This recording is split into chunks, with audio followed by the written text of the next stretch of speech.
today. Ground Truth Solutions, alongside IIED and ICCCAD, worked with climate-affected communities in Bangladesh to understand how they perceive climate adaptation programming and their role in it. So we're going to turn to Meg to talk us through the findings of that report. But before we do that, Meg, this is something of a departure for Ground Truth Solutions, who've spent the last decade looking at community engagement in humanitarian action and emergency response. So what was it that prompted you to turn your attention to climate adaptation? Thank you so much, Sophie, and thanks to all of you for joining us today. It's a great question. I think some of you will be more familiar with Ground Truth than others.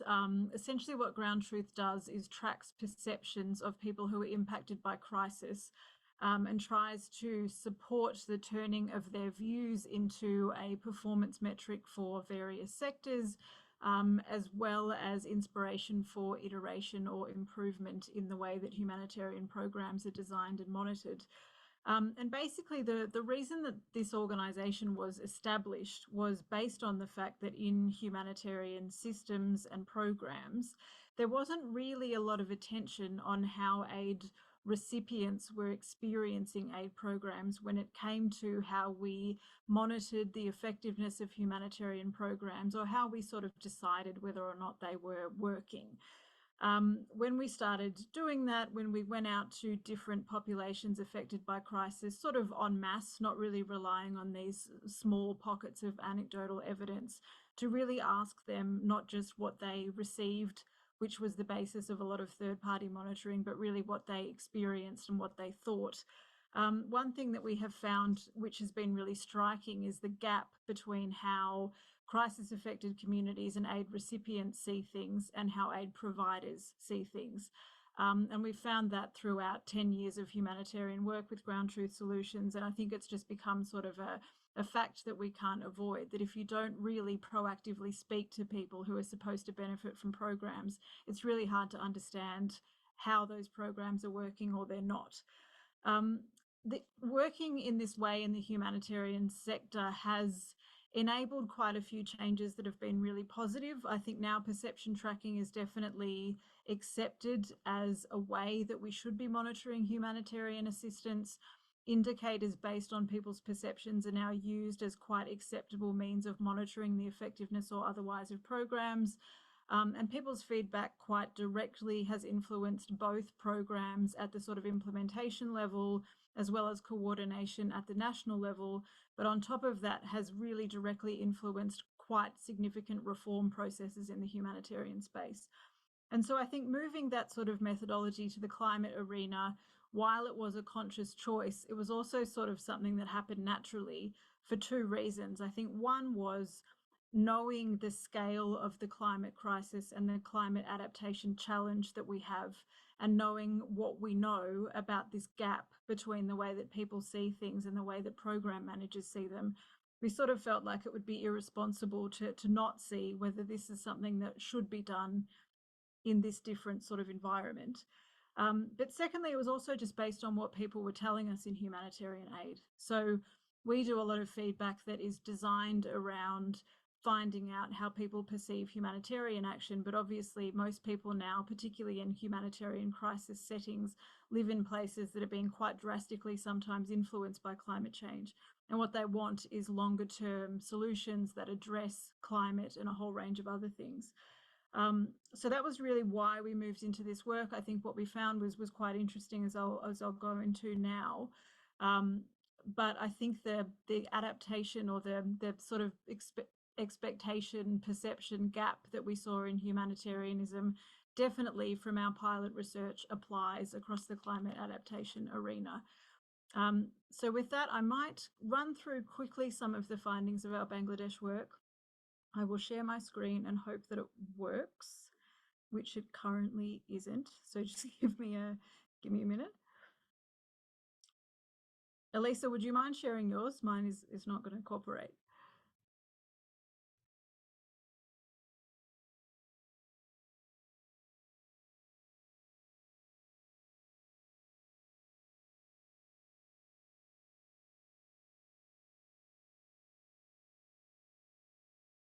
Perfect. So, as Sophie mentioned, we worked last year and coming into this year with ICCCAD and IIED on some pilot research to see how communities were experiencing climate resilience programming in Bangladesh. If we go to the next slide, the reason that the next slide after that, sorry, the reason that we chose Bangladesh was really because, as you all know on this call, Bangladesh is quite a sort of microcosm of different, if you look at it, it's sort of what happens in Bangladesh is almost a barometer for what's happening in climate change overall. There is a lot of climate adaptation programming that happens in Bangladesh. It's also a place where GTS had been working previously and had found a lot of community feedback on people's sort of concern around climate impacts. And after we had worked with Aditya on some initial research to sort of look at where were some interesting places to test this, Bangladesh also seemed to be quite a logical choice because there were a number of people already focusing on this issue. One of them being obviously ICCCAD and Salim Haq, who was very keen to work with us on testing some of these questions in the climate change sphere. And what we basically wanted to find out was we wanted to do a bit of a reality check on adaptation. So in Bangladesh, as in a lot of places globally, there's a lot of rhetoric around things like locally led adaptation, to what extent communities are driving priorities of adaptation programming, and to what extent, obviously, adaptation programming is working for people. We wanted to understand people's views on the risks that they saw as being most important, their priorities, what level of support or the quality of support that they were receiving, the level of engagement or participation that they had, and also in an overarching sense, their sort of feelings of resilience based on some of these interventions.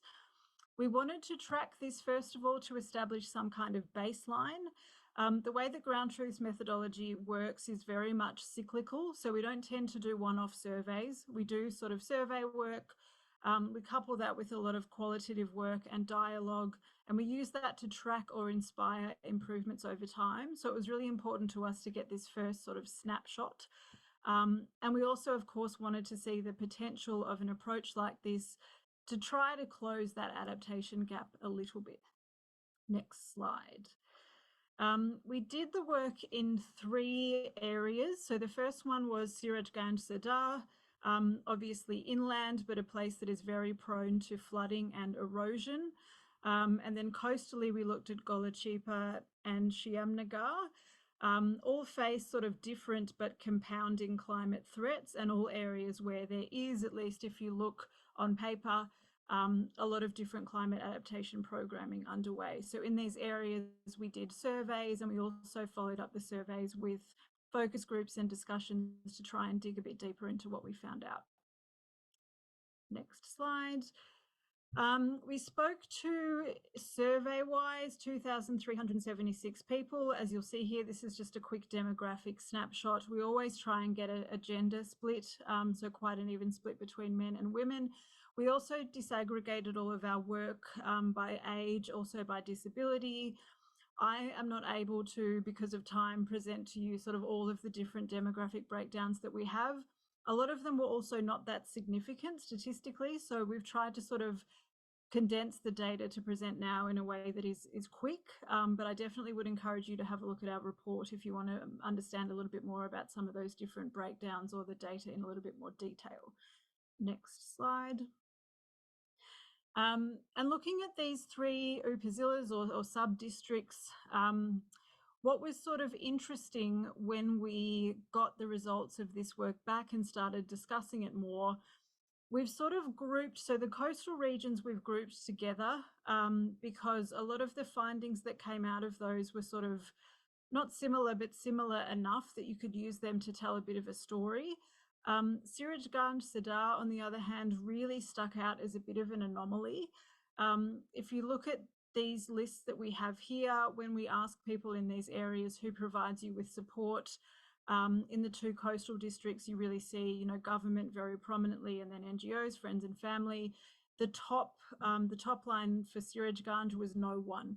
And we really got the sense from looking at some of our research from there that it was an area where people felt quite forgotten when it came to climate programming, even though there was really, you know, there have been a number of interventions there. It's a place where there is flooding every year. There is a lot of activity going on, but the population itself felt quite abandoned.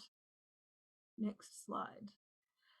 For the purposes of this presentation, again, in the interest of sort of zooming through it to let our other panelists have some time to talk, most of these findings are from the 2 coastal districts where people felt like more programming was going on, so that we had more ability to sort of discuss their feedback on it. And something that we found across both of them really overwhelmingly, as you can see by these graphs, that people feel like early warning sort of messaging campaigns, information sharing processes are working. So most people definitely feel that they have access to messages on natural disasters or hazards, and that they have information on how to prepare for those hazards. That is significant because obviously, you know, there has been in these places a decade or more of work to try and make sure that results kind of look like this. It is nice to see that they're working. And as we go into the next slides, we'll sort of see also where that reaches kind of its limitations. So one thing that came up really strongly was that information is fine, you know, and it has definitely helped people. I think it has definitely saved lives. But when people consider their most important needs, people are really focusing on some of these more tangible things like climate resilient infrastructure, access to safe drinking water, etc.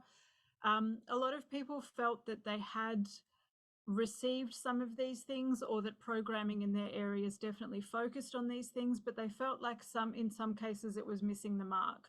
So for example, when it came to infrastructure, perhaps there were infrastructure projects, or there had been shelters set up, but maybe they were too far away for people to access. Maybe they weren't accessible for people with disabilities. A lot of people are concerned that there's no infrastructure set up for their animals, things like that. So I think sort of thematically, sometimes it looks like we're on the right track, but then digging a bit deeper, a lot of these processes don't actually work that well for people. Next slide. Similarly, this sort of touches on what I said before. People feel like what they have received is versions of infrastructure, awareness raising and training, early warning systems, and disaster relief. I've touched a bit on infrastructure, also on awareness raising. There was some feedback that people felt definitely they had received awareness raising and training on things like disaster preparedness. What they really wanted in a lot of cases was training or awareness raising on things like, how do you continue to earn an income given the changing climate?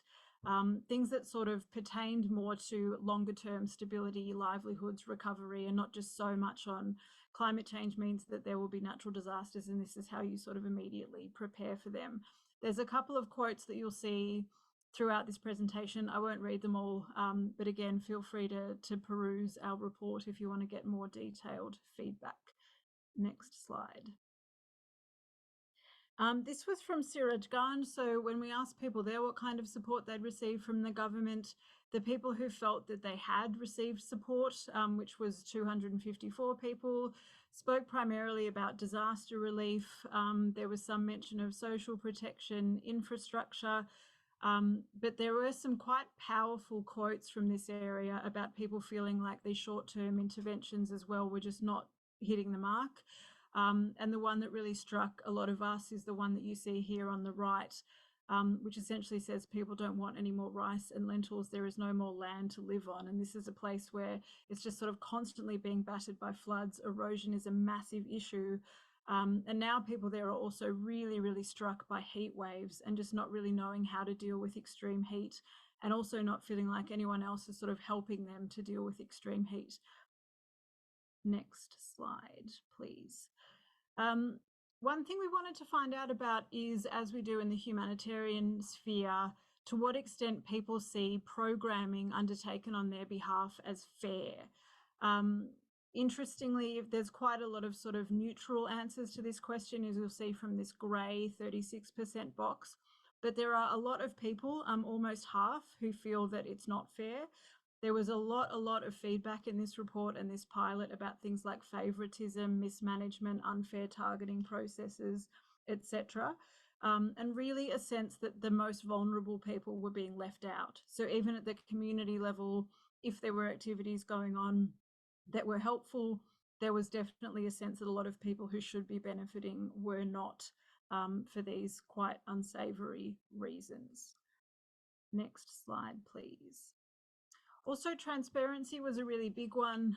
So we asked people if they had a sense for how funding to deal with climate change impacts was being spent in their area, and also about transparent decision making. So whether they knew, for example, how organisations chose who would receive support and who wouldn't. This one, as you can see, is very negative. And when we were unpacking this in more qualitative discussions, it became clear that this was a really big deal for people. They felt like, I think also largely because a lot of the programs they saw as sort of missing the mark, it would be really important to them to understand a little bit more about how these decisions were made and also to have the ability to participate in those decisions. Next slide, please. And that moves us to the participation point. There is so much discussion at the moment about participation in climate adaptation programs, communities in the lead, communities having a way to have a say, etc. It was really important to us to test the extent to which people felt like that on the ground.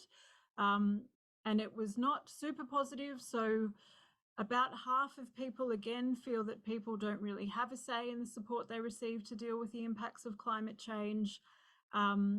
And also a small number of people felt that they were able to provide feedback on the support they receive. About 19% of people felt that they could. When unpacking that one further through qual, we learnt a lot about some of the reasons why. I think a lot of people don't necessarily know how, but there was also quite an overwhelming sense that there would be some sort of backlash if people started speaking up and providing feedback. That was really common. I think they felt like there would be implications for them and their families if they did so, so it was sort of better just not to say anything. Next slide, please.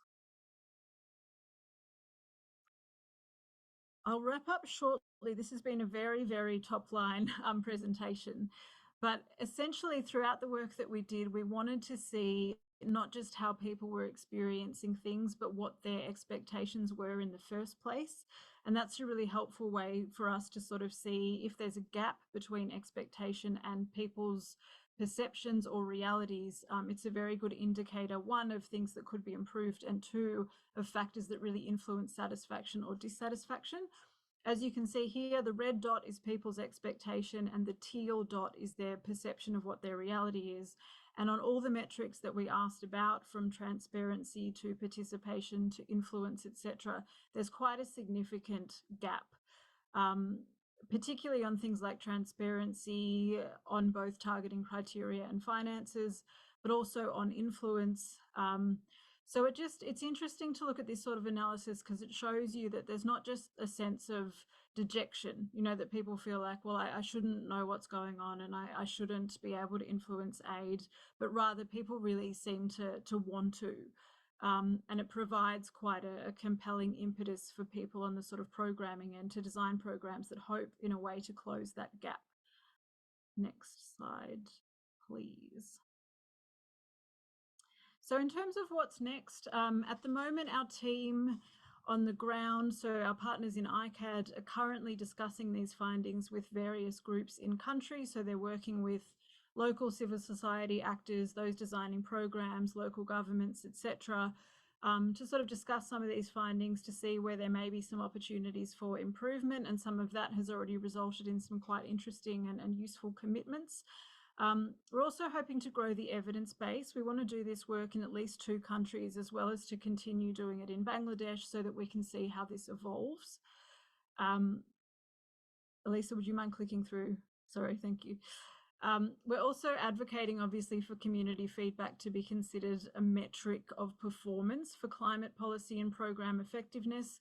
As we said, we've done this in the humanitarian space. It has had a lot of impact. We also know across both spheres that there's still so much work to do to make sure that people actually are really responsive to this sort of information.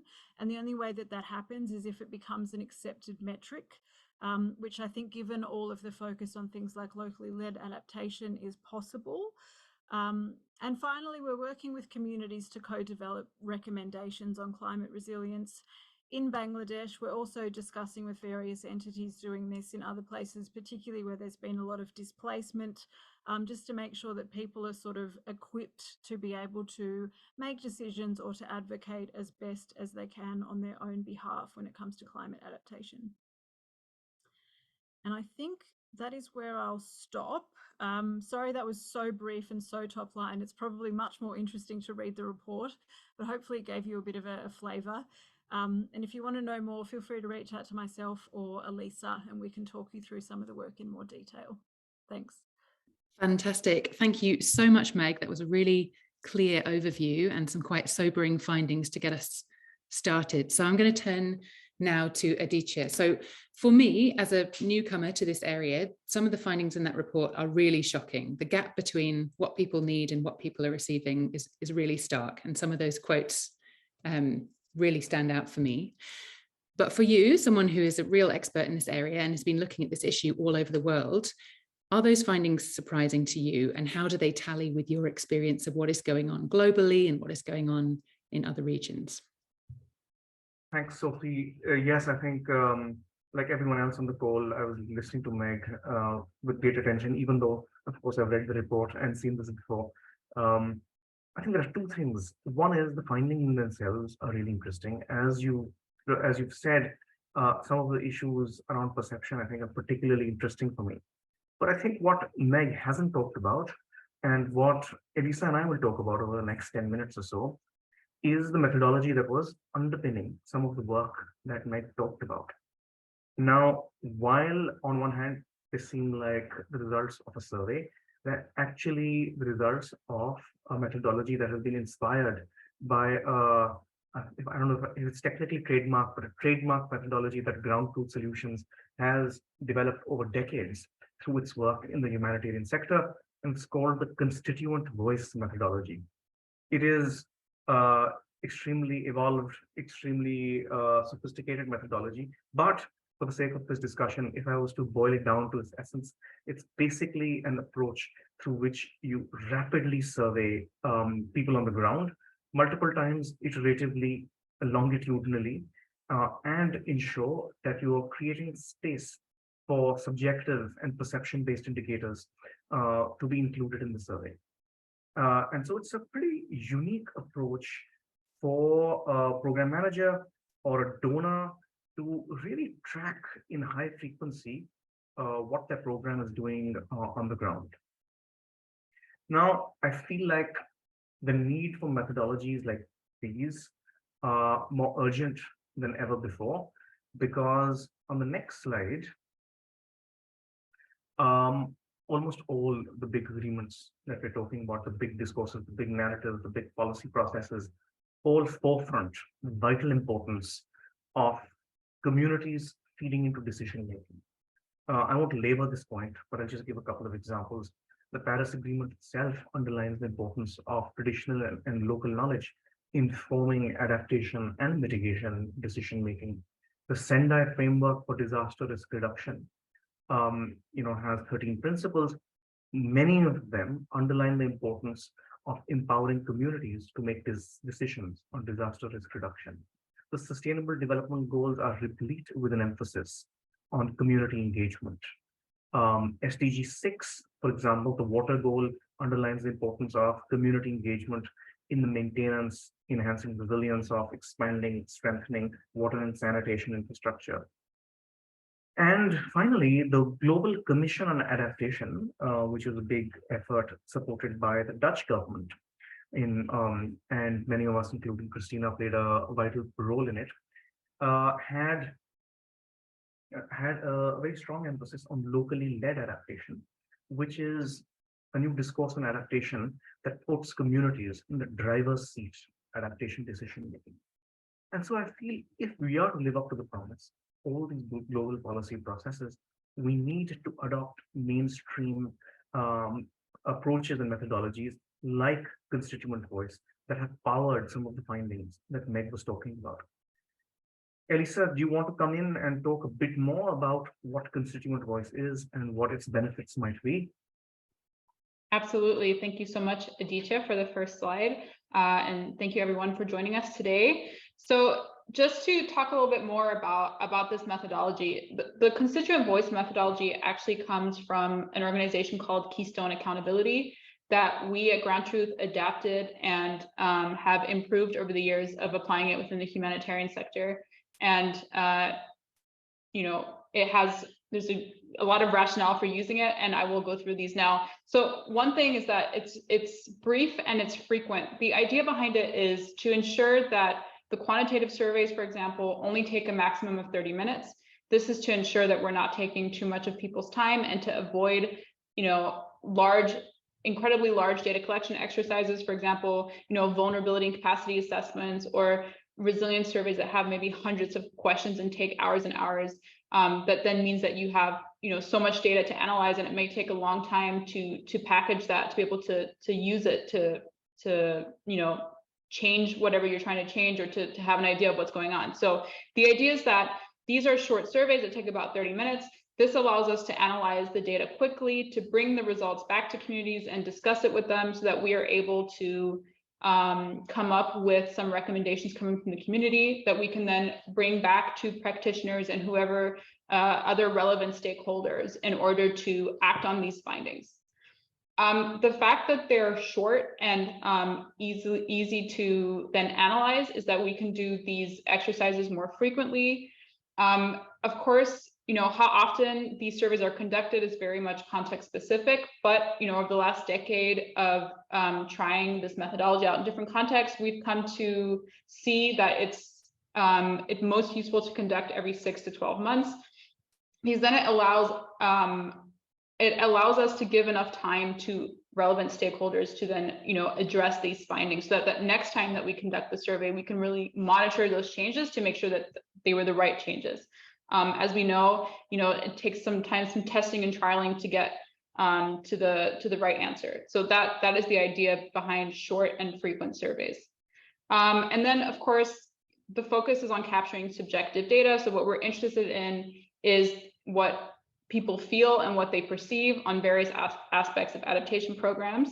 And why do we do this? Because we know that people have a very good understanding of their own ability to deal with the impacts of climate change and of their own resilience. And I think a great example of this is, for example, in an area like Shyamnagar, when we looked at this area to conduct the study in the first place, there was a lot of discussion amongst people who had implemented projects there that surely people would feel better able to cope with the impacts of climate change because of the sheer amount of investment that's been going on there on resilience building and adaptation programming. However, as we saw in the results, it's a lot more complicated than that, and that is not actually how people feel. And there have been so many significant changes over the last 30 years that adaptation programming has not been able to keep up with.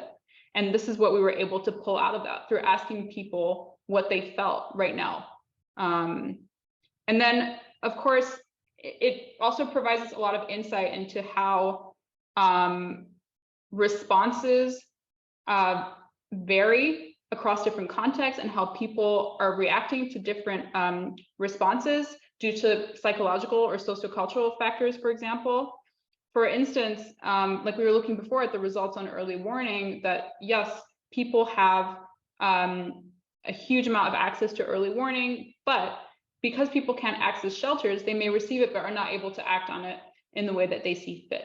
They think it's safer for them, for example, to stay at home rather than try and get to a shelter in time because they do not have proper access to get there. And then, of course, this perception-based data can also help us develop baselines for risk and resilience that we can track over time.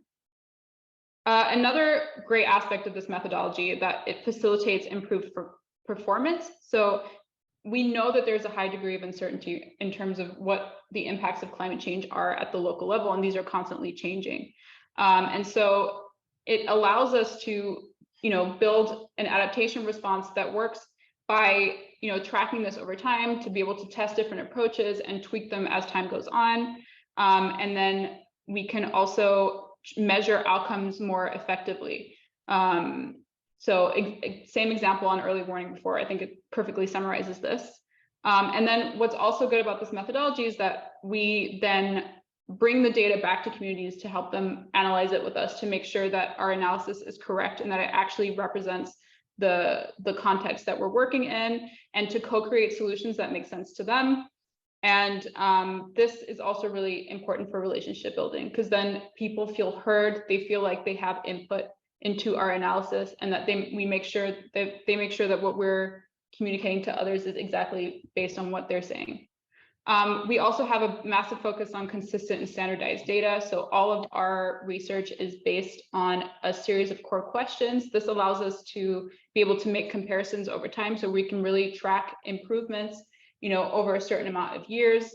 And then, standardized data. I mean, we always make sure to have as robust sampling strategy as possible to ensure that our findings can be representative, so that we can, understand what findings are for a large group of people, and so that responses can be tailored adequately. And we do this with the help of a very a statistics team here at Ground Truth.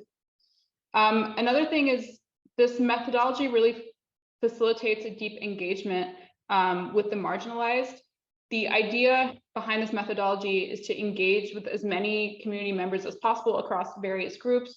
We are really intentional in ensuring that those voices are captured, and to ensure that we really have the needs and priorities of every community member in mind. We also can disaggregate all of our findings by sex, age, disability, or any other relevant factors. And then, we can make sure that the issues of those who traditionally lack power and agency are addressed.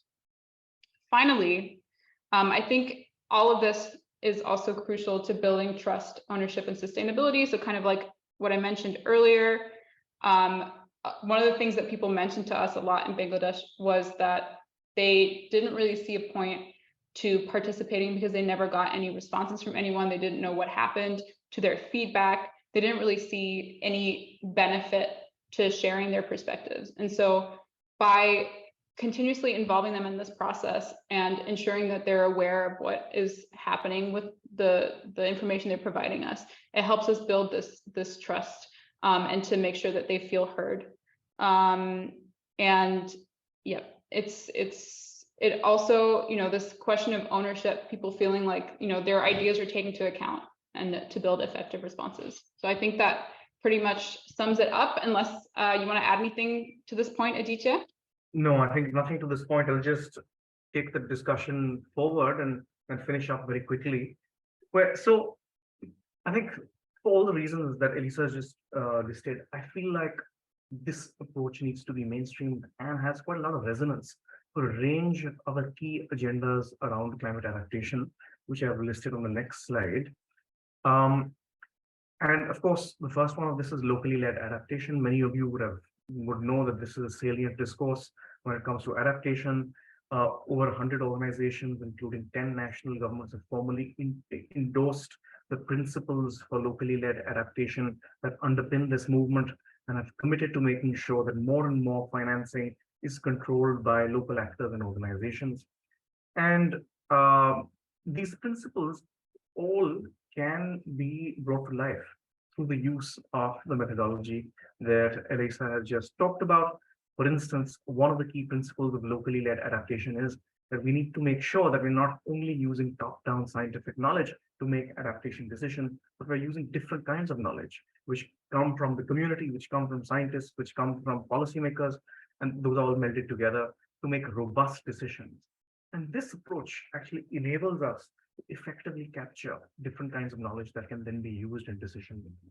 Another key principle of locally led adaptation is flexibility. That we need to make sure that adaptation initiatives are flexible and are changing with changing operational environments. This kind of approach actually allows us to track how the operational environment is changing, so that we can tweak the initiative that we're trying to support. The second agenda is subjective resilience. This, as many of you would know, is an approach thinking about resilience that is predicated on people's own subjective opinions of their own vulnerability, which are absolutely vital to determining risk. And while the discourse has been around for the last, I would say, decade or so, there are still gaps in its operationalization due to the paucity of tools and approaches that can bring this to life. Again, I feel this methodology can be useful for bringing subjective resilience to life and integrating it into adaptation and resilience projects and programs. And of course, this is because, as you saw from what Meg presented and from what Elisa said, this permits the effective collation of individual reflections and subjective appraisals of community members on key aspects of risk and resilience. The third thing is loss and damage. This, as you know, became a big agenda at the Glasgow COP, and then is going from strength to strength. I think constituent voice has an important role to play here as well, because, for instance, non-economic loss and damage is a key part of loss and damage. How people lose the culture, the heritage, the social connections, all this is now being considered as a formal part of the loss and damage agenda. Yet, approaches, mechanisms, tools, frameworks for us to understand what these NELDs are, as they're called, are lacking. And I feel this approach, this methodology that we used here provides one suggestion on what might be used for tracking NELDs. And then the final point is on the global goal on adaptation. And here I have to admit I'm a little on thin ice because the target here keeps changing so rapidly with each intersectional. But I suspect as countries start to think about reporting mechanisms on how they're going to report against the GGA, once it's agreed, we will need some sort of methodologies that permit people on the ground to actually contribute to an understanding of whether countries are meeting their obligations in the context of the global goal on adaptation. So some immediate, some perhaps more medium to long-term suggestions on how these agendas can be empowered and operationalized and better tracked, better achieved through the use of the same methodology that was used to discuss these results that Meg talked about today. Apologies for being the only two people between you and our fantastic panel, and I will hand back to Sophie. Thank you so much, and absolutely no need to apologize. That was fantastic. Thank you. So what we've had at this midpoint of the panel so far is a really clear picture of the fact that things need to change. And then we've had a very compelling argument for how we can start to make that change, and then methodologies we can use to put communities front and center of our decision-making processes around climate adaptation. So we're now going to turn to Michael and to Christina, both of whom sit in really interesting positions to start to think about how we apply these methodologies, where they see hope and where the opportunities are to really increase the level of community engagement in climate adaptation. But before we do that, I want to turn to both of you and ask for a reality check, because I'm aware that both of you manage huge portfolios. There are many, many competing challenges and priorities that you have to deal with on a daily basis. Where does the issue of community engagement feature for you? How important is this on your agenda? So I'm going to turn first of all to Christina. Christina, where does community engagement sit for you? Well, it's clearly important, and as we see kind of the locally led adaptation and the principles behind them become a bigger paradigm in adaptation, you can't embody and abide by those principles without effective community engagement. And then arguably you can't adapt without effectively without that effective community engagement, without strong local institutions, without being able to hear and sense voices and needs and ideas and innovations as well, and adapt to those. So I think it's critically important, even for an institution like mine, which is working at the UN level rather than at the community level. It still is very critical to ensure that those feedback mechanisms exist, and that when we talk about adaptation, that we're talking and acting in a way that supports local actors in making decisions that are needed on what's needed and how. I'll stop there. I have lots of other thoughts to share on the report, but look forward to discussing further. Great, thank you. And we are very much looking forward to hearing them. Turning now to Michael with the same question. Michael, for you at the Open Society Foundations, where does this issue register? How important is community engagement for you and what you do? Yeah, thanks, Sophie. As you know, the Open Society Foundation works on the principle of rights and justice. So for us, people are the center of the actions that we take and how our funding is deployed. And when you talk about climate change, of course, the science and all that issues are important, but at the end of the day, it boils down to communities. It's about people. And so for us, it's important that we direct our resources to be able to specifically reach those who are disproportionately affected by the climate crisis, and to enable them and capacitate them to be able to tackle these issues. I think more often than not, when we talk about climate, we talk about the data, we talk about the science, we talk about the figures when it comes to the issues of finance. But sometimes we forget when we have these discussions in the big forums that they're actually human beings at the center of it all. And these people are a part of communities that needs to be supported to be able to tackle the climate crisis. So for us, as a justice-based and right-based organization, our resources are always deployed to go to tackle issues that are affecting community and that are affecting people, to make sure that they can respond, and also to bring some equity into how we respond into the climate crisis. Great. Yeah, thank you. And we're gonna stick with you if we can.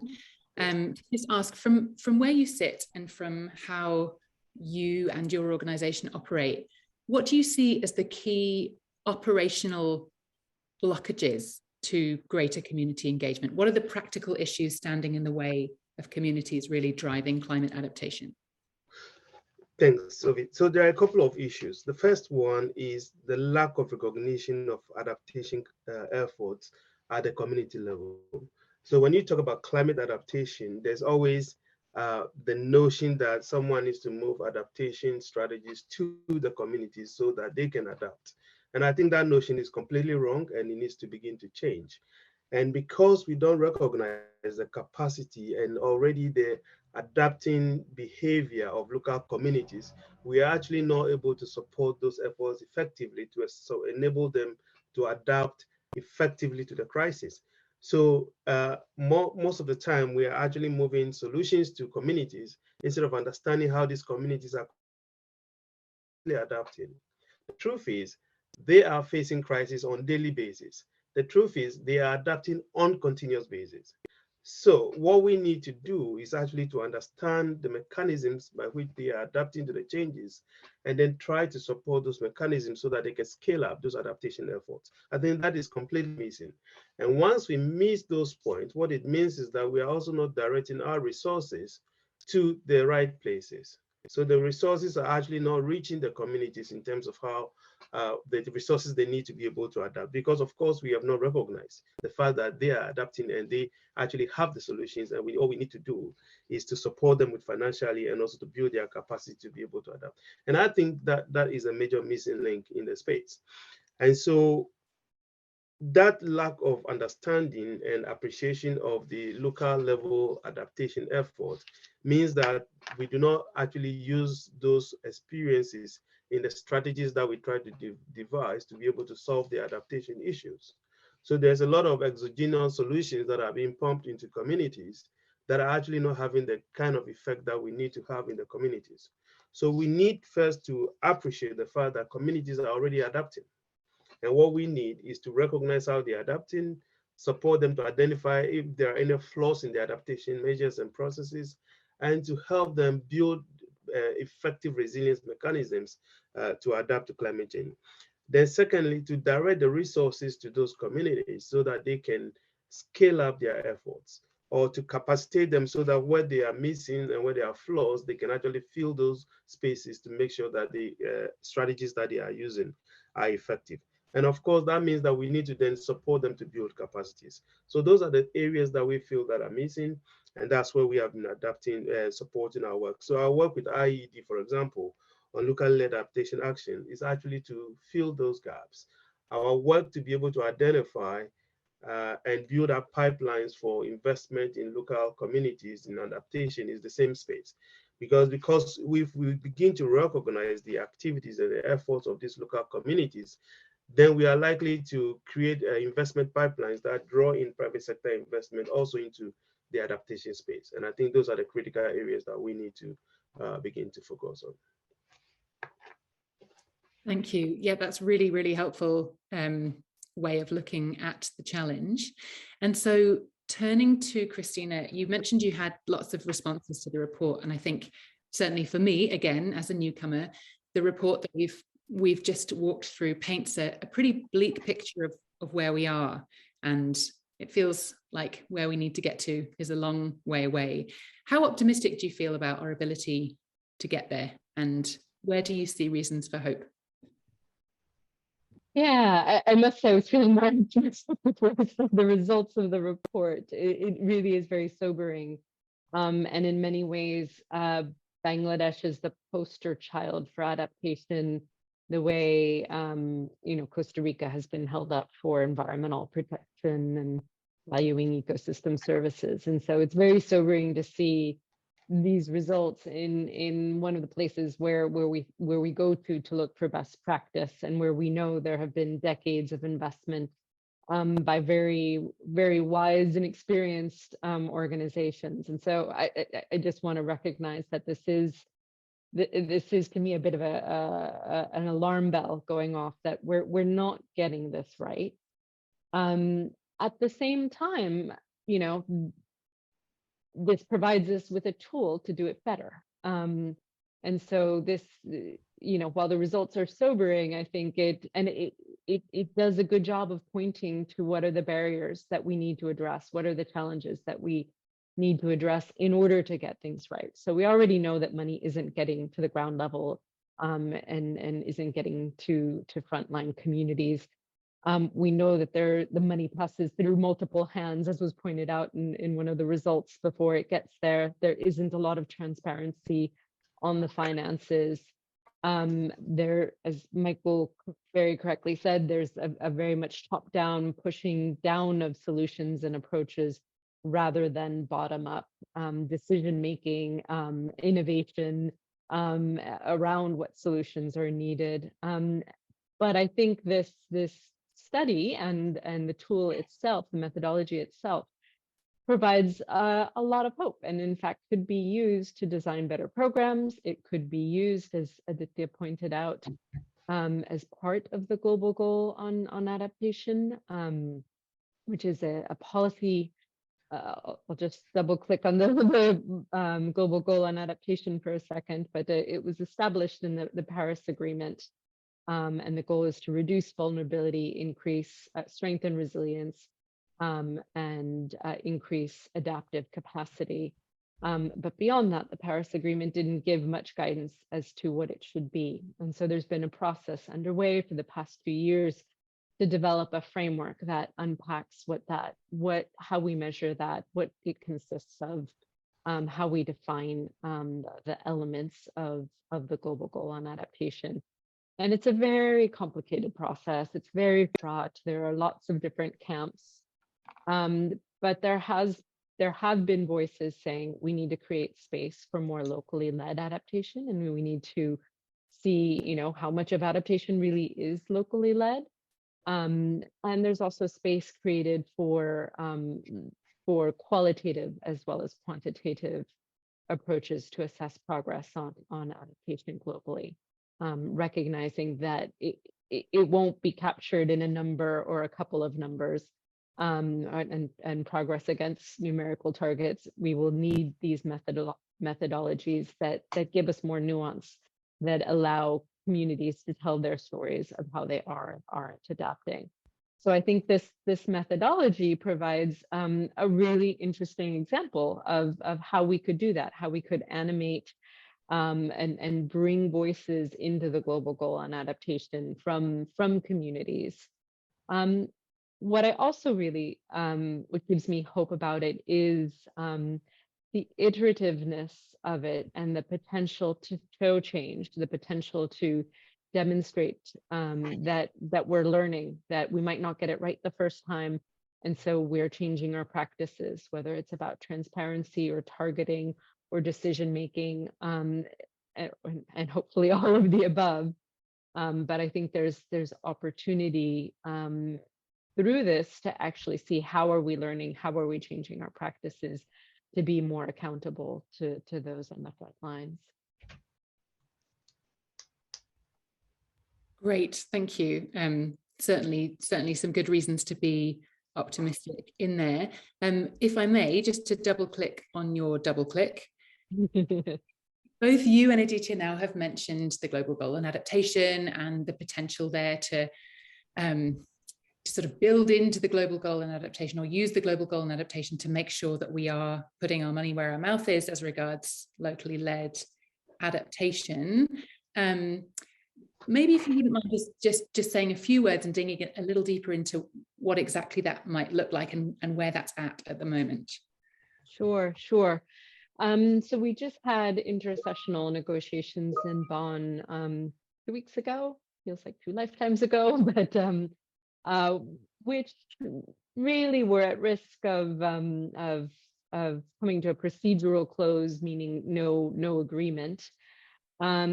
There is a real disconnect, and I venture to say lack of trust between some of the developing country parties and developed country parties on the global goal on adaptation. There's a fraught discussion on whether or not there should be targets, at what level those targets should be. With some pushing, this is a global goal. We want to assess global progress, which doesn't mean we don't also want to assess local progress or national progress. But we don't want to stop just at the national borders or national boundaries. So that's one point of debate that is ongoing. The role of targets and indicators is another debate, because they can lead to unintended consequences if you have the wrong targets. So you need to choose very carefully. And as pretty much everything related to climate change, it also comes down to finance.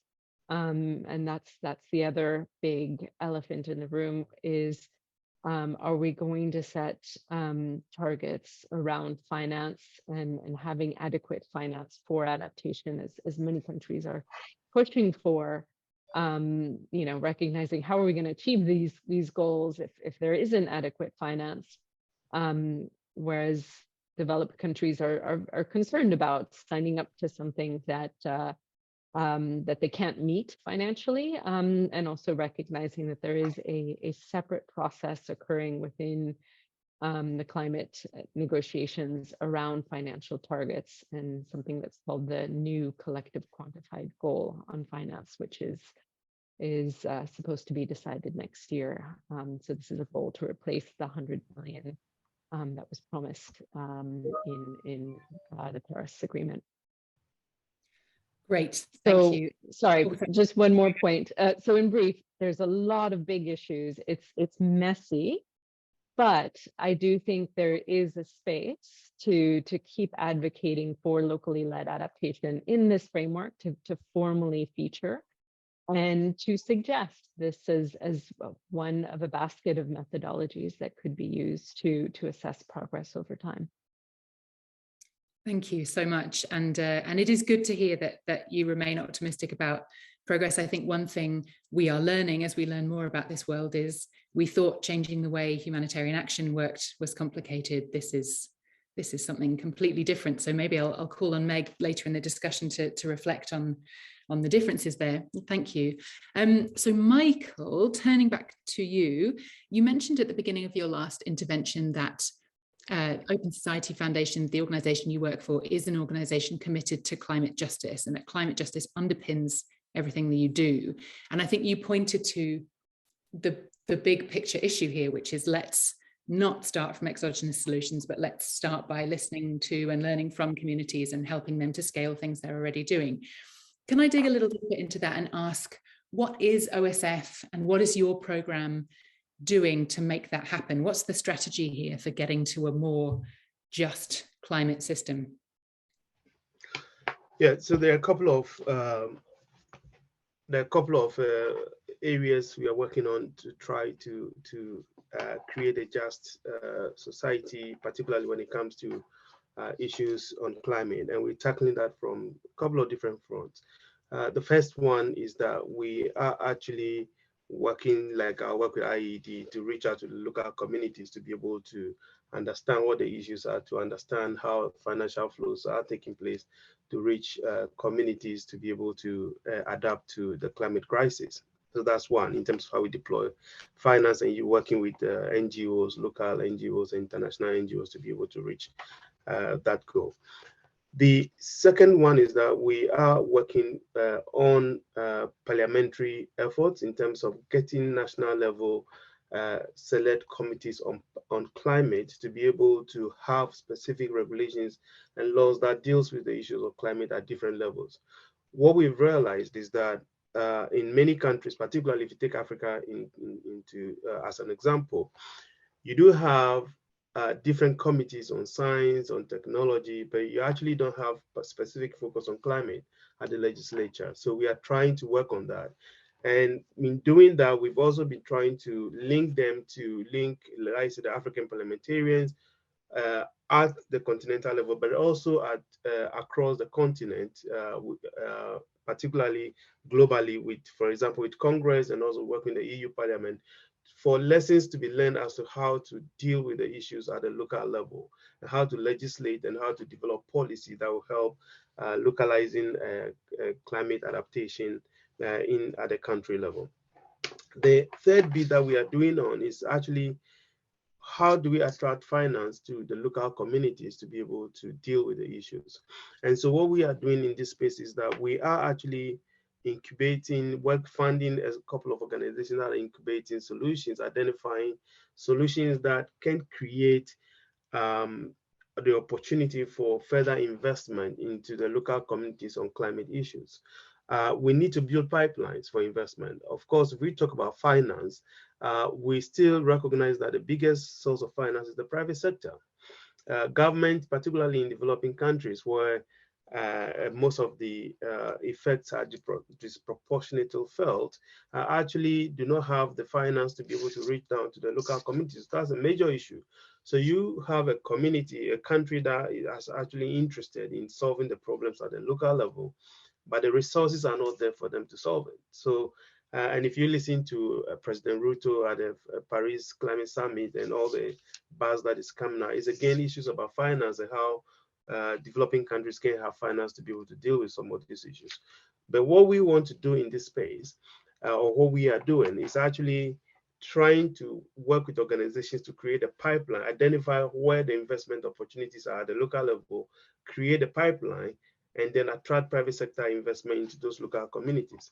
It could be in affordable housing or using eco-housing structures, in food systems, but we need to find opportunities to direct private sector finance into climate adaptation at the local level. Finally, we also feel that there needs to be a lot of lessons learned in the space that needs to be created. So if some communities are doing well, how do we then take those lessons and spread those lessons across? So we found in organizations that are also looking at lessons learned to be able to spread to other communities in terms of how some of these things can be done. The final point on this is that we need to also influence the negotiations at different levels, even at the global level.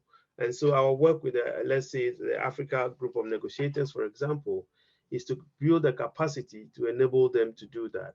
And not just that, but also build the southern voices to be able to have much more power in the negotiation space. So we found in a couple of new organizations, like the Southern Transitions, the Rabia Transitions, a couple of new organizations that are emerging in developing countries to be able to understand issues and also amplify the voices from the local communities all the way up so that issues can be heard and support can be given. So these are some of the areas that we are deploying our financing to be able to make inclusive solutions and also just solutions that reach out to those that are disproportionately affected. Great, thank you. I think it's really cool as we approach the end of the formal part of our panel that we are focusing more on solutions and the glimmers of hope that you both see. And with that in mind, Christina, in your position, having worked on the donor side, having worked on the policy side, on the program side, so having a really good overview of what's going on in the space, where do you see organizations, people, communities getting this right? What are the examples of programming that you see on the ground that you think, yes, this is it, this is the model, we should be doing more of this? Yeah, I would say no one's getting it perfect. And I think it's important to be humble and keep in mind that we're all learning and learning in this space. But one example that comes to mind is some work that was done under the Action on Climate Today program in Nepal in partnership. This was a UK aid funded program that concluded in 2019 that was focused on mainstreaming adaptation into policies, plans, programs, budgets at all levels, national and subnational levels across 5 countries in South Asia. And in Nepal specifically, we had the opportunity to support and work with the Central Bureau of Statistics, which at the time sat underneath the planning ministry, the very important planning ministry, to develop a survey on climate change. And it sounds very similar to this survey in the sense that it was a subjective analysis and of climate risks and perceptions of climate risks. And what was really interesting to me about that was that it surfaced wind as a primary concern. Wind's damage on houses, on infrastructure, on crops, on livestock. And as the primary concern that came out. And what was interesting is of all the climate adaptation programs that were operating in Nepal at the time, some of them touched on wind disturbance, but none of them focused specifically on how to cope with higher wind and wind gusts and different elements of wind disturbance and the things that come with it. And so, you know, it was, to me, a real clarion call in terms of these perceptions matter. Of course, these are the threats that communities are facing. There's no question about that. But again, as has been highlighted already many times, unless you ask the climate question and you ask those on the front line what their concerns are, what needs they have, you're going to misfire. And so this was an important opportunity to course correct. I see we have people from Nepal on the phone, so I'd be curious to hear if these are on the call, to hear if these surveys have been repeated or have had any influence in new programming on climate adaptation in Nepal, either from the government or civil society. I hope it has. But you know, again, I think we're all still really learning in this space. And I'd be really curious, I know we want this to be interactive, but for those that have worked on the humanitarian side of things, I'd be curious to hear how you ingrained these methodologies into programmatic design and implementation, because it sounds like that's the next frontier. That we need to learn. And I'll point out that we learned a lot in developing the principles for locally led adaptation from the humanitarian community, which had engaged in the localization grand bargain much sooner than the adaptation community came to it. And so I think there's a lot of cross learning to be had. Great, thank you so much. And I will put that question to Meg and potentially to others on the call. So thank you so much for that. And a huge thanks to all of our panelists. You're not out of the hot seat yet. We're now going to turn to the listeners on the call for any questions that they might want to throw at you. So as a reminder, you can either use the hands up function and we'll come to you, or put your questions in the chat. And just while you're formulating your questions, I'm going to take advantage of us being a small but perfectly formed group today to pick directly on someone in the room. So we have Vincent Gainey from the UK's Foreign, Commonwealth and Development Office on the call. And I have checked with him. he is happy to jump in on this. Vincent, it would be really interesting to hear from you as a donor who is very focused on supporting locally led adaptation, how these findings sit with you, how everything that you've heard from Michael and Christina about paths to change all this sit with you, and sort of what your key takeaways are from the discussion so far. So thank you very much, Sophie. And sort of hello, those of you who I know very well and those of you I don't know very well. Yeah, I'm Vincent Gainey. I work with the Climate Resilience Advisor with UK FCDO, and I'm the policy lead in FCDO on locally led adaptation. So, I'm very much closely engaged with the whole agenda here. And I think, I've spoken to Sophie and Meg in the past about the report, and I think, it really sort of hammers home some of the assumptions, or the sort of the gaps in the assumptions that we make about LLA and the expectations that we have about LLA delivering at local level, but the feedback from the community is saying, hey, no, it isn't. It's not working for us yet. And the real sort of, real example from Bangladesh that tells us what local people are already saying about this. I mean, the UK has been supporting, we were one of the first countries to sign up to the principles for locally led adaptation at the beginning of 2021, along with Ireland. I think there are 16 countries have signed up now, maybe more than that now. It seems to be sort of adding all the time, which I'm sure, yes, Christina, and certainly it's good news because Christina was so much involved in that. And we committed to that, and we said, we'll make this an integral part of how we do adaptation, how we support adaptation into the future.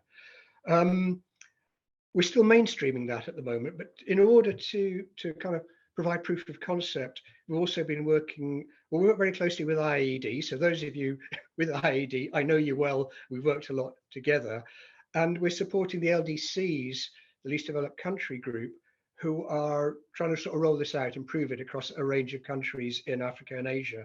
And the LDC group formulated what they call the Life AR program, the LDC Initiative for Effective Adaptation and Resilience, whereby they're essentially trying to change the dynamics of the access management and targeting of climate finance across a range of what they call frontrunner countries in Africa and Asia, and potentially scaling up to bigger cohorts of countries as proof of concept is achieved. So we're supporting that financially. We've supported it for 3 years. We've committed to support it for another 5 years. We're intimately involved in the whole process. But as I say, we make these assumptions. And we say, yes, the LDCs have committed to deliver 70% of climate finance to support local level adaptation by 2030. And some countries, Ethiopia, Uganda, for example, Malawi, catching up fast, are really starting to move towards embedding these systems in place in countries, getting line ministries involved. Ministry of Water and Environment in Uganda, the Environmental Protection Agency in Ethiopia are really start buying into this, channeling resources to local level and starting to build the architecture of the delivery of climate finance in those countries. But your report gives us a reality check and said there are ways that we are assuming that we'll work with local organizations, we will reach local communities, and then it'll all be tickety-boo. It'll all work, really well, and we'll be able to stand back and say, job done, investments well made. I think, we need to have the iterative process. We need to have this circular process of community feedback into the mechanism. We're working with the LDCs to develop a sort of peer learning, south to south learning mechanism. So we really establish that feedback process within the program that we're supporting, that IIED is providing the secretariat functions for, so that we will be able to learn as we go along. We'll learn from our mistakes and we will make many. So I think it's, I'm really, really excited to read your report, really sort of engaged with this agenda, but recognizing that we're on sort of a very steep learning curve. We don't know everything yet, and we've got a long way to go. And one challenge before I finish, I put in the chat, and I talked about Bangladesh in particular, is that, to be honest, here in this group, we're really singing to the choir. We've got people who are really kind of already engaged in this. How do we get these messages out to the real practitioners who are actually putting the money into the investments? I mentioned BRAC in Bangladesh. BRAC they're just a cross extreme poverty agenda in Bangladesh. They've been working with the communities for years. I've been asking, well, how are they reacting to this kind of report, and how are they changing the way they help to build resilience and livelihoods of communities trapped in extreme poverty in Bangladesh, whilst recognizing the climate sort of resilience challenges those communities are also facing on top of all the other challenges they're facing. And if we can bring in organizations like that, if we can get this message out, then we start to go to scale. Then we start to get other people buying into this, not just other donors from our perspective, but the real practitioners at national level. And that I see as a major challenge for the next 5 to 10 years. Back to you, Sophie. Great. Thank you so much, Vincent. And that was incredibly smooth for someone who was picked on 30 seconds before they started speaking. So thank you. Really appreciate that. Do keep questions coming in the chat or put your hands up. But in the absence of people clamoring to ask a question, I am going to turn to Meg and put Christina's question to you. So Meg, Vincent mentioned making lots of mistakes along the way and learning from them, which feels like an apt metaphor for what's happened in the humanitarian sector. Humanitarian sector is by no means perfect in this area, but you've driven a lot of the change.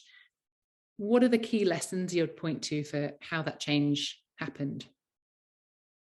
Yeah, it's a great question, and I think it was also part of the answer to it came in a way from some of Vincent's remarks. But I think looking at what has worked in the humanitarian space in terms of doing what Christina mentioned, which was sort of how do you actually ingrain this in the way that programming is designed and implemented and monitored.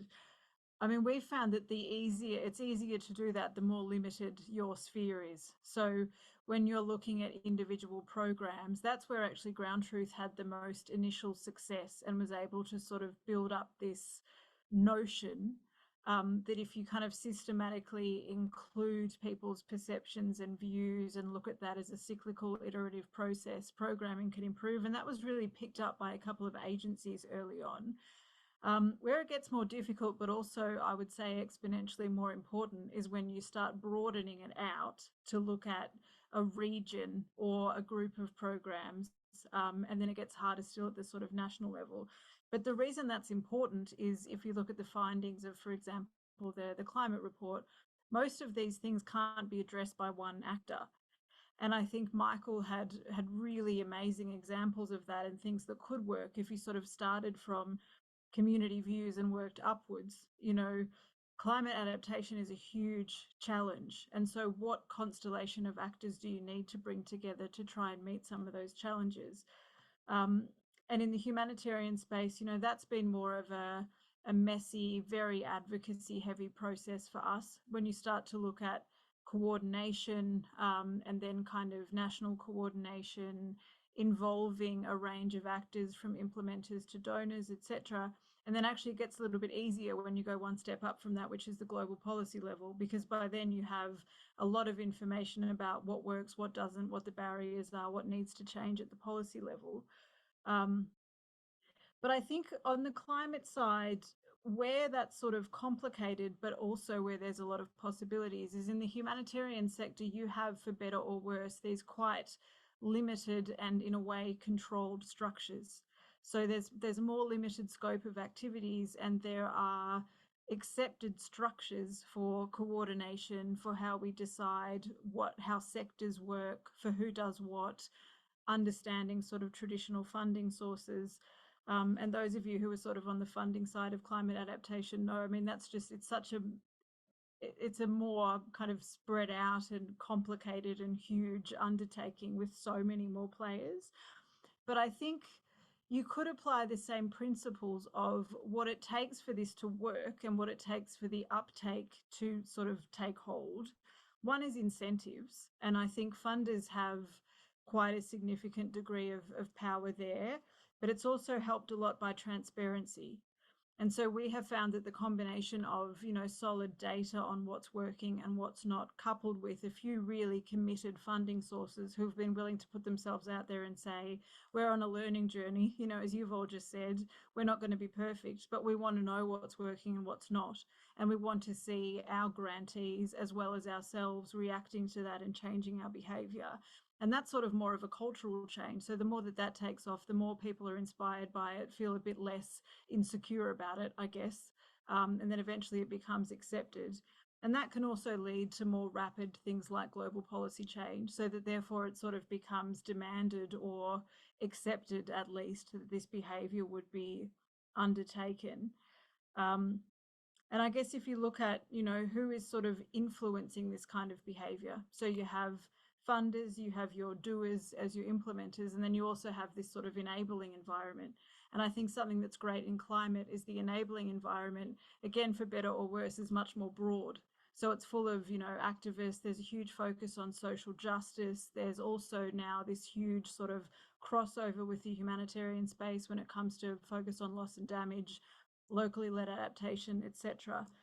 So I think there's a lot of opportunity. And I think if we focus it on, culturally what has worked in the humanitarian space and to what extent could we maybe apply that to the climate space while embracing all of the messiness and the challenges with that spirit of learning flowing through it.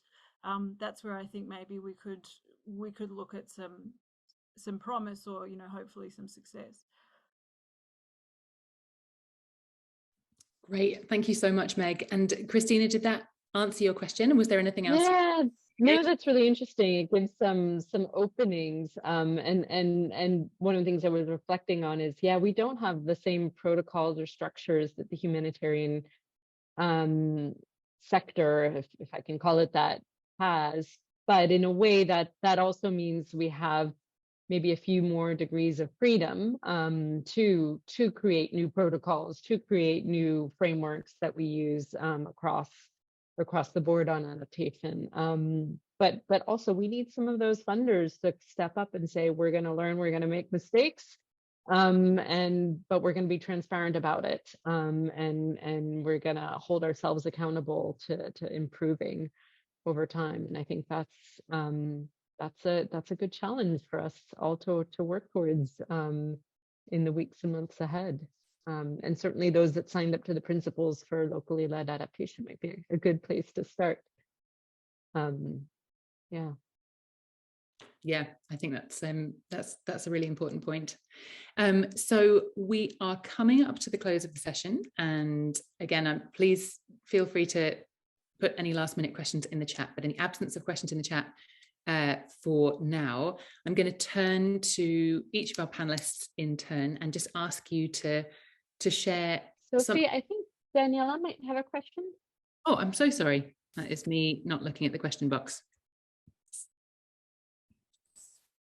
Oh, Daniela, you're on mute for now, but let me mute you and then please. Can you hear me now? Yes, we can. Go ahead. Okay. Thank you, Christina, for catching me, and sorry for jumping in without the Zoom thingy didn't catch my hand. I briefly wanted to say thank you for this discussion. I really appreciate it. I've been a Ground Truth silent fan for a long time, and I'm happy to see that you're also jumping on the climate portfolio. I work at the intersection of climate, environmental change, and human mobility. And under that, we understand displacement, migration, and everything in between. So today I heard displacement just as a side note, because of course the time was limited and I haven't read the report yet. But I was wondering if you have projects ongoing or in the future where you're planning on using CV to assess loss and damage and its interactions with human mobility. I particularly think they would be very fruitful, and I'd hope to see them in the future. And yeah, excellent work. I look forward to reading the report. Oh, thank you so much, Daniela, and I'm really sorry for missing you. And thanks, Christina, for having sharp eyes there. Meg or Elisa, did you want to respond to that, or is that something we should take away and maybe talk to you about, Daniela, in more detail offline? What do you think, Meg and Elisa? Maybe I'll just jump in really quickly on that, just to say that, echoing, I'm glad that you picked up on that word, because, definitely I didn't have time to elaborate on it. But for us, I think because of the crossover with our other work, we see this as being really, really important. And it was sort of brought to life a lot in our climate research in Bangladesh, actually, where most of the people that we talk to in humanitarian settings are somehow displaced. Not all of them, but definitely a lot of them for obvious reasons. And it just sort of struck us that, in Bangladesh, a lot of people, there were different people of different profiles, some displaced, many not. But it's a very different ball game when you're talking to people about how does this impact my home that I know and that I have a certain number of rights in, versus how will climate change continually impact people who are already dealing with displacement in places where their knowledge is limited of perhaps the local environment, the local rules. They're not necessarily falling under state protection a lot of the time, or very well. And we've been talking to actually, you know, IOM and a number of other people about when it comes to various population groups who are particularly prone to climate risks. A number of people sort of on the move or who are dealing with protracted displacement particularly are highly, highly vulnerable. And so how do we understand more about how do they see, one, sort of their risks, and two, activities that are being undertaken, be it by the state or humanitarian actors or climate actors or development actors or some constellation of all of them on their behalf to try and address those issues. And so we see it as being massively important. In terms of projects, we don't have a specific one yet. We're actually currently fundraising for that because we just see it as being very sort of, there's a real moral imperative to do that.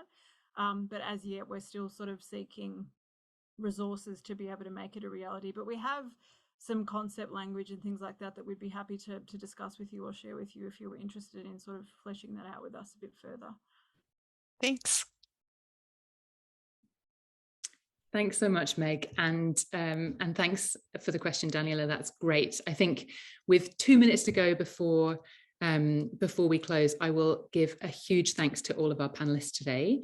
It has been a sort of small but mighty group of listeners on this occasion, and what we will do is share this session so that it has a life beyond today, because I think many of the ideas that you've shared merit airing more widely, and I've definitely learned a lot today, so thank you so much. I think we have had a picture painted of a really clear need to do things differently, the importance of engaging communities in climate adaptation really urgently, to make use of the very, very limited resources that we have in a situation that's getting worse day by day, has been underlined really clearly by all the speakers. I think the speakers have also done a great job of setting out the complexity of making any sort of change in such a big and complex and multi-stakeholder system. But we've had really important and promising solutions underlined and pointed to, and we've heard from people and organizations who are really pushing hard to make this change. And we've heard about a number of initiatives across the climate adaptation space to do differently and to do better by seriously climate affected, seriously climate vulnerable populations. So I think having had a slightly, what's the word I'm looking for here, dark picture painted at the outset of the panel, we are now leaving this panel on a slightly more positive note.